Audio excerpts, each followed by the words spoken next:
जय श्री कृष्णा। राधे राधे। भक्त जैनों, आज आप श्रवण करेंगे सूर्य नारायण जी की व्रत कथा। सूर्य नारायण के व्रत से संतान प्राप्ति होता है।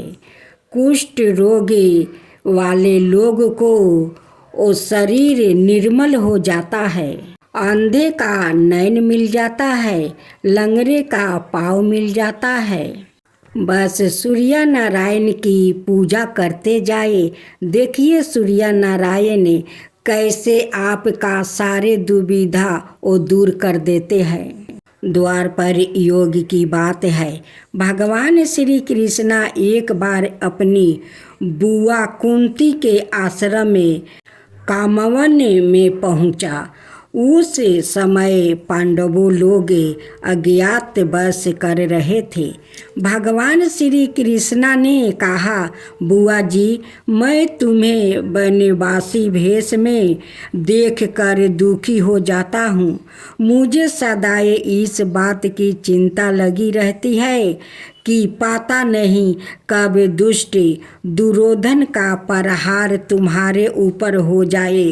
अतः इस विपत्ति से छुटकारा पाने के लिए तुम भगवान सूर्य नारायण की आराधना करो। भगवान सूर्य ही सभी जीवों के नियंता और प्राण है। उनके तेज से ही जीवों का उद्धार होता है। भगवान कृष्णा ने बतलाया कि एक बार शंकर जी से पार्वती जी ने कुछ पूछा था, उसे मैं तुमसे बतला रहा हूँ। शिव जी ने पार्वती से कहा, यदि तुम इस बात की जानकारी प्राप्ति करना चाहती हो तो मथुरापुरी में जाओ। वहाँ सूर्या पुत्री यमुना जी की धारा प्रवाहित होती है। यमुना के तट पर ऋषि, महर्षि, मुनि आदि निरंतर तपस्या रटते हैं।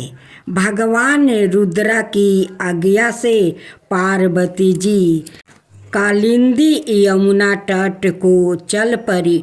कुछ ही दूर जाने पर उन्हें रास्ते में रोती बिलखती एक स्त्री दिखाई पड़ी।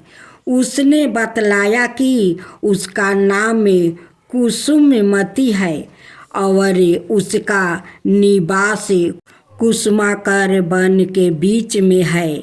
संतानहीनता होने के कारण उसके पति बसंत ने उसे त्याग दिया है और इस प्रकार वो निरानिष्ठा हो गई है। पार्वती जी उस स्त्री को साथ लेकर आगे चली कि उन्हें रोती हुई एक दूसरी स्त्री मिली। उसने बतलाया कि मेरा नाम गंगा है।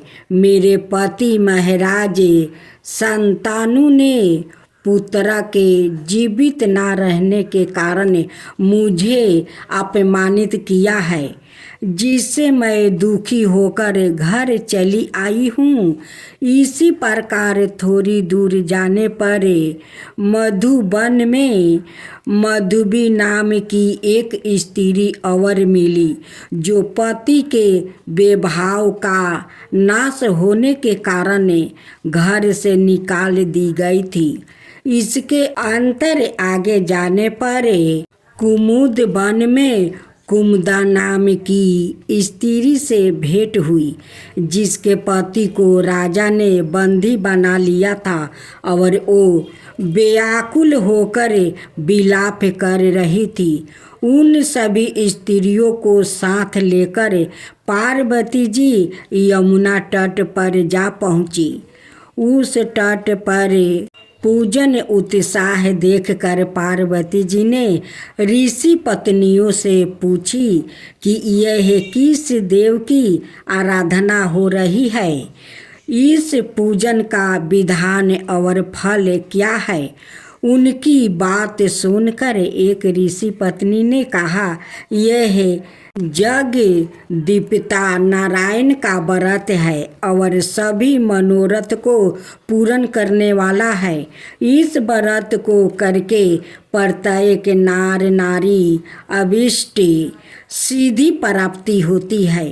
तुम्हारी भी यदि कोई इच्छा हो तो इस व्रत को करके प्राप्ति करो।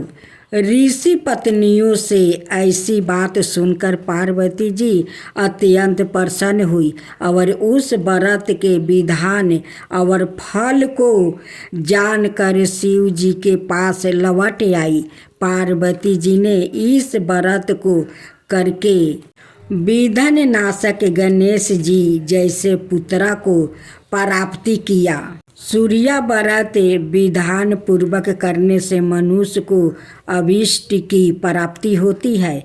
व्रत के प्रभाव से पापों का नाश और दलिदारता का ह्रास होता है। सूर्य की राशि मयों में अद्भुत क्षमता है। इस व्रत के देवता सूर्य महान तेजस्वी और बली होने के कारण उनको प्रसन्न करने के लिए यह व्रत किया जाता है, ताकि उनके प्रसन्न होने पर व्रती को संसार के समस्त सुख प्राप्ति हो।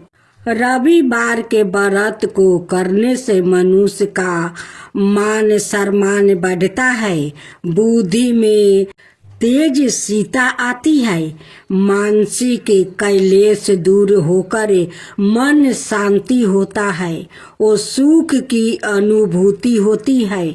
समस्त मनोकामना पूर्ण होती है, स्वस्थ और दीर्घ आयु मिलती है, कुष्ठ और अन्याय चमड़े रोग से छुटकारा मिलता है, सांसारिक कष्टों से मुक्ति मिलती है, पाप नष्ट होते हैं और घर में रिद्धि सिद्धि का वास रहता है। पूजन विधि विधान यह व्रत कोई भी मास के शुक्ल पक्ष के अंतिम रविवार से आरंभ करना शुभ माना गया है। इसे 12, 30 या पूरे एक बरस के 52 व्रतों की संख्या में करना चाहिए। कुछ लोग इस व्रत को 5 वर्ष तक लगातार करते हैं और प्रत्येक वर्ष की समाप्ति पर 12 ब्राह्मण को भोजन कराते हैं। व्रती को प्रातः काल नित्य कर्मों से निवृत्त होकर 5-10 बेलपत्र पानी में डालकर स्नान करना चाहिए। फिर लाल रंग के स्वच्छ वस्तु या बनियान धारण करके मस्तक पर चंदन का टीका लगाकर तिथि मास पक्ष आदि कहकर संकल्प ले कि सारे रोग के निवारण के लिए आयु की वृद्धि और सब कामनाओं की सिद्धि के लिए सूर्य नारायण की प्रसन्नता के लिए सूर्य व्रत के अंग रूप से कहा गया है। श्री सूर्य देव का पूजन मैं करूँगा और गणपति के स्मरण के साथ साथ कलश आदि का पूजा करूँगा, क्योंकि इस दिन भगवान सूर्य का पूजन करने का विधान है और उनका वर्ण लाल है। अतः सूर्य पूजन के लिए लाल रंग की वस्तु जैसे रोली, गुलाब के लाल फूल, लाल चंदन, केसर, लाल वस्तु, लाल गुलाब की माला चढ़ाए। एक तांबे के पात्र में लाल चंदन से अष्टदल कमल लिख कर सूर्य भगवान का पूजन करे। सूर्य को जलाजीली प्रदान करे। व्रत में फलाहार हो या पारण भोजन दिन में एक बार ही करे। भोजन में नमक का सेवन माना है भोजन सूर्यास्त से पहले और उसमें गुड़ से बना हुआ हलवा इलायची डालकर सेवन करें। चावल की खीर भी ग्रहण की जा सकती है। यदि सूर्यास्त से पहले भोजन करना भूल जाए तो दूसरे दिन सूर्योदय होने पर अर्घ देकर ही भोजन करें। इस व्रत का उद्यापन करने का विधान है। इस दिन 12 ब्राह्मणों को भोजन कराकर लाल वस्तु दक्षिणा में दे। सरमान संख्याए के संक लिपित व्रत पूरे होने पर अंतिम रविवार को आम के वृक्ष की लकड़ी से हवन करे। पूर्णाहुति दे। व्रत के दिन 5 बार माला फेरते हुए ओम हंगे हिंगे होंगे हंगे सूर्याय नमः जप करे। याचक को गुड़ दान करे और ब्राह्मणों को भोजन करा के लाल वस्तु और गेहूं का दान करे। व्रत की गाथा पढ़ने के बाद सूर्यदेव को विशेष अर्घ दे। आज आप सुनेंगे रविवार की व्रत कथा, एक बुढ़िया माई और सूर्य भगवान की कथा और उनकी पड़ोसिन का। राधे राधे मेरे प्यारे भक्तजनों, आज आप सुनेंगे रविवार का व्रत कथा। प्राचीन काल में एक बुढ़िया माई रहती थी। वो नियमित रूप से रविवार का व्रत करती है। रविवार के दिन सूर्योदय से पहले उठकर बुढ़िया माई स्नादि से निमृत होकर आंगन को गोबर से लीप कर स्वच्छ करती है। उसके बाद सूर्य भगवान की पूजा करते हुए रविवार व्रत कथा सुनकर सूर्य भगवान का भोग लगाकर दिन में एक समय भोजन करती है। सूर्य भगवान की अनुकंपा से बुढ़िया माई को किसी प्रकार की चिंता और कष्ट नहीं है। धीरे धीरे उसका घर धन धनाय से भर रहा था। उस बुढ़िया माई को सुखी होते देखकर उसकी पड़ोसिन ने उसे जलने लगी। बुढ़िया माई ने कोई गाय नहीं पाले रखी थी। अतः वो अपनी पड़ोसिन के आंगन में बंधी गाय का गोबर लाती है। पड़ोसिन ने कुछ सोचकर अपनी गाय को घर के भीतर बांध देती है। रविवार को गोबर न मिलने से बुढ़िया माई अपना आंगन नहीं लीप सकी। आंगन न लीप पाने के कारण उस बुढ़िया माई ने सूर्य भगवान को भोग नहीं लगाई और उस दिन सवाए भी भोजन नहीं किया। सूर्यास्त होने पर बुढ़िया माई भूखी प्यासी सो गई। प्रात काल सूर्योदय से पूर्व उस बुढ़िया माई की आंख खुली तो वो अपने घर के आंगन में सुंदर गाय और बछड़े को देखकर हैरान हो गई। गाय को आंगन में बांधकर उसने जल्दी से उसे चारा ला कर खिलाया। पड़ोसिन ने उस बुढ़िया माई के आंगन में बंधी सुंदर गाय और बछड़े को देखी तो वो उसे और अधिक जलने लगी। तभी गाय ने सोने का गोबर किया। गोबर को देखते ही पड़ोसिन की आंखें फट गई। पड़ोसिन ने उस बुढ़िया माई को आस पास ना पाकर तुरंत उस गोबर को उठाया और अपने घर ले गई और अपनी गाय का गोबर वहां राख आई। सोने के गोबर से पड़ोसिन कुछ ही दिनों में धनवान हो गई। गाय प्रतिदिन सूर्योदय से पूर्व सोने का गोबर किया करती है और बुढ़िया माई के उठने के पहले पड़ोसिन उस गोबर को उठा कर ले जाती है। बहुत दिनों तक बुढ़िया माई को सोने के गोबर के बारे में कुछ पता नहीं चला। बुढ़िया माई पहले की तरह हर रविवार को भगवान सूर्य देव का व्रत करती रही और कथा सुनती रही। लेकिन सूर्य भगवान को जब पड़ोसिन की चालाकी का पता चला तो उन्होंने तेज आंधी तूफान चलाई। आंधी का प्रकोप देखकर बुढ़िया माई ने गाय को घर के भीतर बांध दिया। सुबह उठकर बुढ़िया माई ने सोने का गोबर देखी। उसे बहुत आश्चर्य हुआ।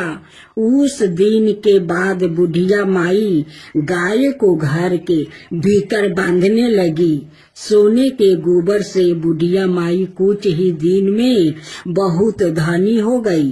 उस बुढ़िया के धनी होने से पड़ोसिन बुरी तरह जल भूनकर राख हो गई और उसने अपने पति को समझा बुझाकर उसे नगर के राजा के पास भेज दिया। सुंदर गाय को देखकर राजा बहुत खुश हुआ। सुबह जब राजा ने सोने का गोबर देखा तो उसके आश्चर्य का ठिकाना न रहा।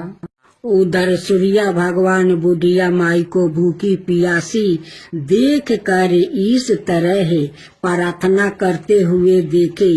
उस पर बहुत करुणा आई।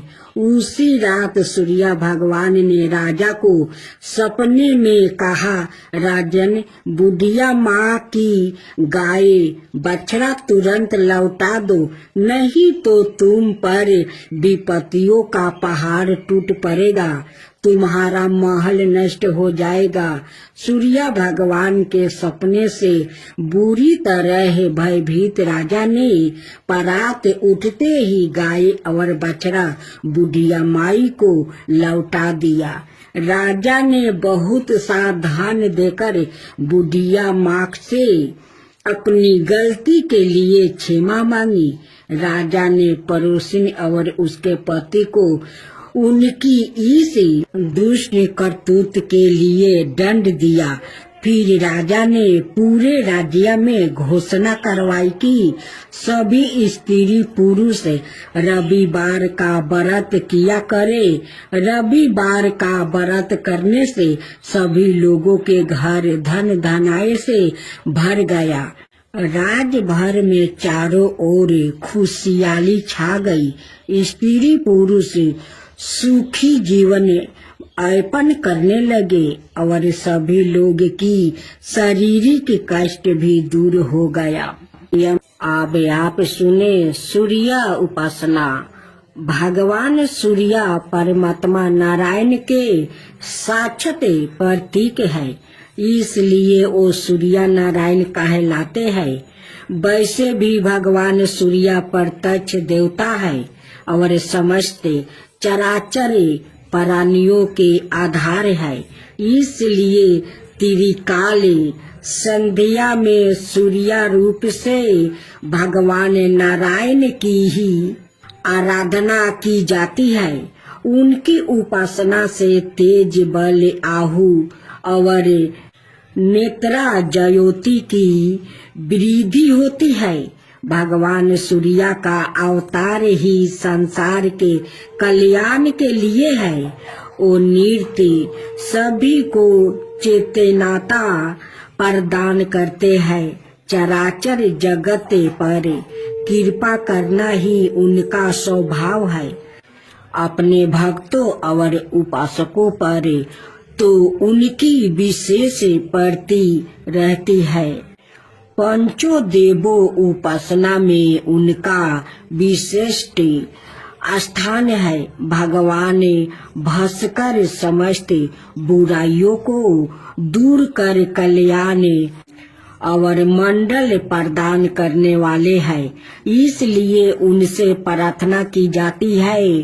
शास्त्रों किरणों वाले दूरादर्शतामा भगवान सूर्य हमें अस्त से तस की और अंधकार से प्रकाशी की और मृत्यु से अमरताओं की ओर ले जाते हैं।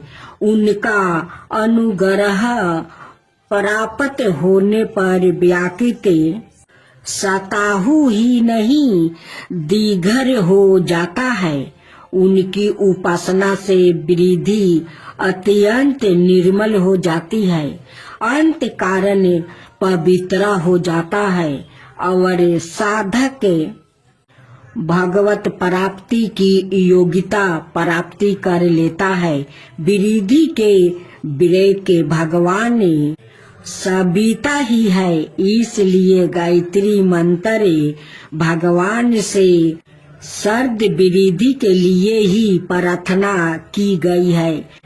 वैदिक मंत्रों के दृष्टि सभी ऋषि महर्षि दैत्यो उपासना के द्वारा ही हर्ष मेधा और अध्यात्म ज्ञान से संपन्न हुआ। भगवान सूर्या सौलभ उपासना ही प्रसन्न होकर भक्तों को अपनी महानियों कृपाओं का अवलंबन प्रदान करते हैं। उनकी कृपा से ना जाने कितनों का उद्धार हुआ है, इसकी कोई गणना नहीं है। उपनिषद के ऋषियों को भगवान सूर्य की कृपा प्राप्ति हुई। उपनिषदों में वर्णित मधु विद्या, ब्रह्मा विद्या, दाहर विद्या, ओपिकोलस विद्या आदि के पीछे भगवान सूर्य की उपासना ही है। भगवान सूर्य को गुरु भी कहा जाता है। श्री हनुमान जी ने इन्हीं से शिक्षा ग्रहण की थी। इन्हीं की कृपा से महायोग। राधे राधे भक्त जनों, आज आप सुनेंगे रविवार व्रत कथाओं। पहले विधि साथ में सुनते हैं सूर्य भगवान की कथा। विधि सबर मनोकामनाओं की पूर्ति हेतु रविवार का व्रत श्रेष्ठ है। इस व्रत की विधि इस प्रकार है।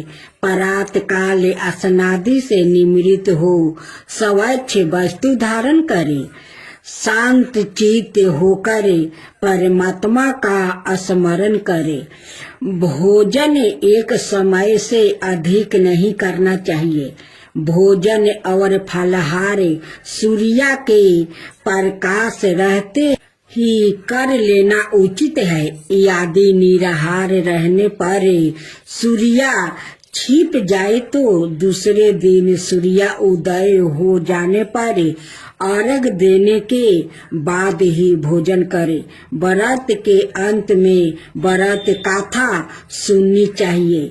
व्रत के दिन नमकीन तेल युक्त भुने कदापि ग्रहण ना करे। इस व्रत के करने से मान सम्मान बढ़ता है और शत्रुओं का यश होता है। आँख की पीड़ा के अतिरिक्त अन्य सब पीड़ाओं दूर होती है। तब भक्त जनों, अब आइए हम कथा सुनते हैं। एक बुढ़िया थी। उसका नियम था प्रति रविवार को सवेरे ही स्नान आदि कर घर को गोबर से लीप कर फिर भोजन तैयार करे के भगवान को भोग लगाकर सवाए भोजन करती है।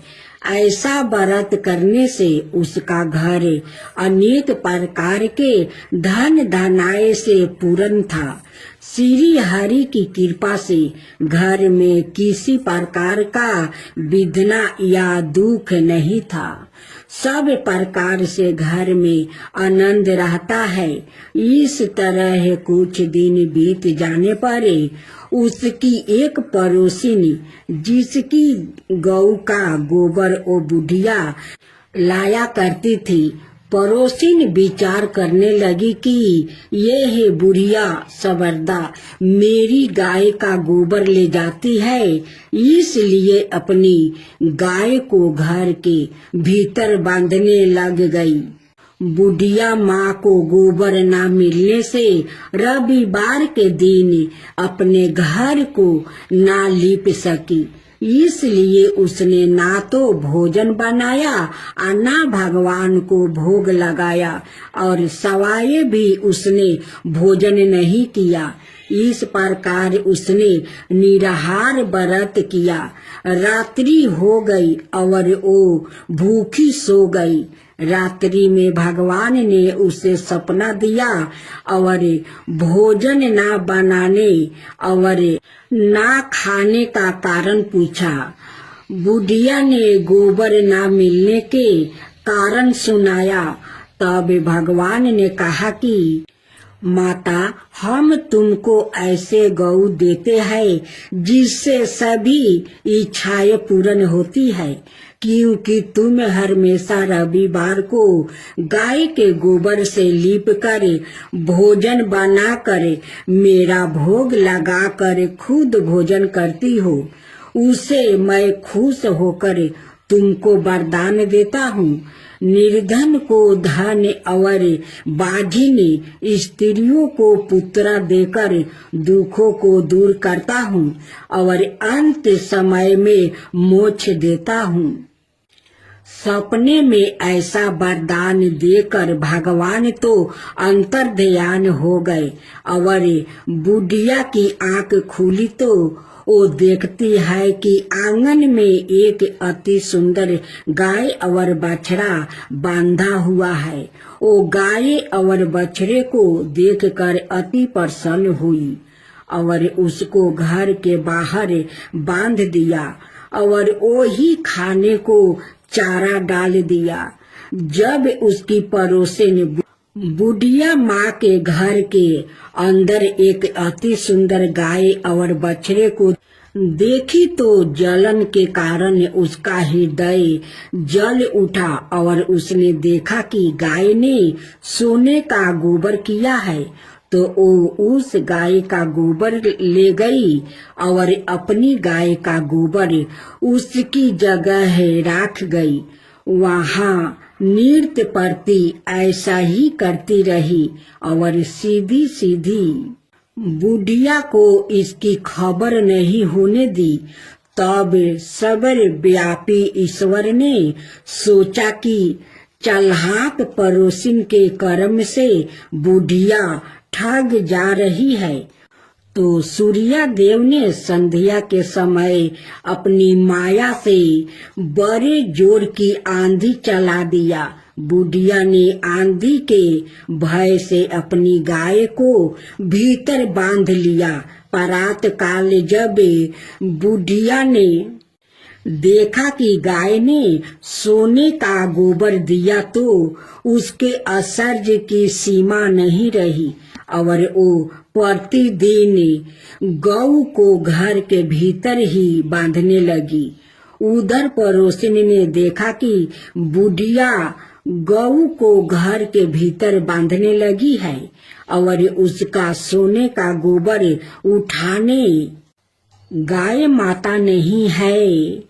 हिंसा से जल उठी और कुछ उपाय ना देख पड़ोसिन ने उस देश के राजा की सभा में जाकर कहा, महाराज, मेरे पड़ोस में एक बुढ़िया के पास ऐसा गाय है जो आप जैसे राजाओं की ही योग्य है।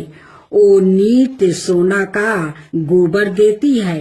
आप उसे सोने से प्रजा का पालन करिए। वो बुढ़िया इतने सोने का क्या करेगी? राजा ने यह बात सुनकर अपने दूतों को बुढ़िया के घर से गाय लाने की आज्ञा दी। बुढ़िया पराते सूर्य देव का भोग लगाया भोजन ग्रहण करने जा रही थी कि राजा ने कर्मचारी गाय खोलकर ले गया। बुढ़िया काफी रोई, चिल्लाई, किंतु कर्मचारियों के समक्ष कोई क्या कहता। उस दिन बुढ़िया गौ के वियोग में भोजन ना खा सकी और रात भर रो रो कर सूर्य देव से गाय को पुण्य पाने के लिए प्रार्थना करती रही। उधर राजा गाय को देखकर बहुत प्रसन्न हुआ, लेकिन सुबह जैसे ही वो उठा सारा महल गोबर से भरा दिखाई देने लगा। राजा यह देख घबरा गया। भगवान ने रात्रि में राजा को सपने में कहा कि हे राजा, गाय बुढ़िया को लौटाने में ही तेरा भला है। उसके रविवार के व्रत से प्रसन्न होकर मैंने उसे गाय दिया था। परात होते ही राजा ने बुढ़िया को बुलाकर बहुत से धन के साथ सम्मान सहित गऊ बछड़ा लौटा दिया। उसकी पड़ोसिन को बुलाकर उचित दंड दिया।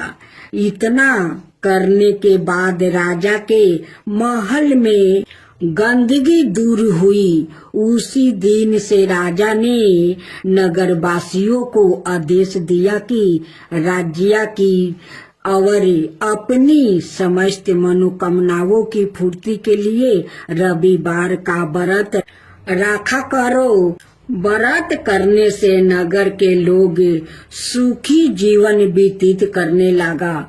कोई भी बीमारी और प्रकृति का प्रकोप उस नगर पर नहीं होता था। सारी प्रजा सुख से रहने लगी। रविवार के विधि। रविवार सूर्य देवता की पूजा का वार है। जीवन में सुख समृद्धि धन संपत्ति और शत्रुओं से सुरक्षा के लिए रविवार का व्रत सर्वश्रेष्ठ है। रविवार का व्रत करने और कथा सुनने से मनुष्य की सभी मनोकामना पूरी होती है। मान सम्मान धन यश और उत्तम स्वास्थ्य मिलता है। रविवार को सूर्य उदय से पूर्व बिस्तर से उठकर शौच और स्नादि से निवृत्त होकर स्वच्छ लाल रंग के वस्त्र पहने। तत्पश्चात घर के ही किसी पवित्र स्थान पर भगवान सूर्य की स्वर्ण निमिरित मूर्ति या चित्र स्थापित करे। इसके बाद विधि विधान से गंध पुष्पादि से भगवान सूर्य का पूजन करे। पूजन के बाद व्रत कथा सुने। व्रत कथा सुनने के बाद आरती करे। तत्पश्चात सूर्य भगवान का स्मरण करते हुए ओम हने हीन होने सूर्याय नमः इस मंत्र का 12 या 5 अथवा 3 माला जप करे। जप के बाद शुद्ध जल रक्त चंदन अक्षत लाल पुष्पा और दूबा से सूर्य को अर्घ दे। सात्विक भोजन और फलाहार करे। भोजन में गेहूं की रोटी दलिया दूध दही घी और चीनी खाए। रविवार के दिन नमक मत खाइए। आज आप सुनेंगे आब श्री सूर्य देव की आरती। जय जय जय रविदेव जय जय जय रविदेव रजनी पति मध्यारी सत्य दल जीवन दाता सठ पद मन मुदिकारी हे दिन मनि दाता जग के हे रवि देवा जय जय जय रवि देव जय जय जय रवि देव जय जय जय रवि देव। नबी मंडल के बासी जयोति पर सात देवा निज जनहित सुखी राशि तेरी हम सब सेवा करते हैं रविदेव। जय जय जय रविदेव, जय जय जय रविदेव, जय जय जय रविदेव। कनक मदन मन मोहिते रुचिर प्रभा प्यारी, निज मंडल से मंडिते अजर अंबर छविधारी। हे सूरिबर रविदेवा, जय जय जय रविदेव, जय जय जय रविदेव, जय जय जय रविदेव। अब सूर्य देव की आरती।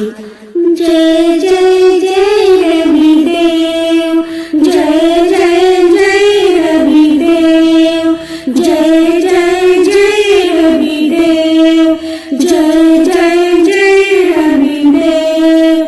रजनीपति मदिहारी सतदर जीवन दाता, सतपद मन मुदिकारी, हे दिन मन दाता।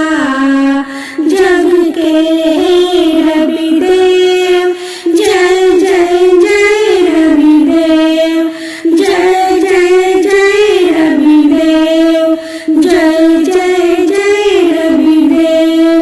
नभ मंडल के वासी जतो से प्रकाशक देव, निज जनहित सुखी राशि तेरी हम सब सेवा करते हैं रविदेव।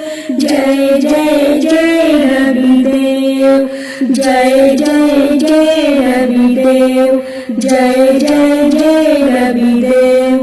कनक बदन मन मोहिते रुचिर प्रभा प्यारी, निज मंडल से मंडिती अजर अमर छविधारी। हे सूरिबर रविदेव, जय जय जय रविदेव, जय जय जय रविदेव, जय जय जय रविदेव। कहूँ लगी आरती दास करेंगे सकल जगते, जाकी ज्योति विराजे। सात समुंदर जाके चरण बसे, कहाँ भयो हो जल कुंभ भरे हो रामा। कोटि भानु जाके नखी की शोभा, कहाँ भयो मंदिर दिव्य धरे हो रामा। भार 18 रामा बलि जाके, कहाँ भयो श्री पुष्पा धरे हो रामा। 56 भोग जाके प्रतिदिन लागे, कहाँ भयो 9 वेदी धरे हो रामा। अमिति कोटि जाके बाजा बजे, कहाँ भयो झने कार्य करे हो रामा। 4 वेद जाके मुखी की शोभा, कहाँ भयो ब्रह्म वेदी पढ़े हो रामा। शिव सनकादि आदि ब्रह्मादि की नारद मुनि, जाको ध्यान धरे हो रामा। हिमे मंदार जाके पवन झकोरे, कहाँ भयो शिव चावल डोले हो रामा। लाके 84 बांध चुराए, केवल हरि बसे नामी देव गाए हो रामा।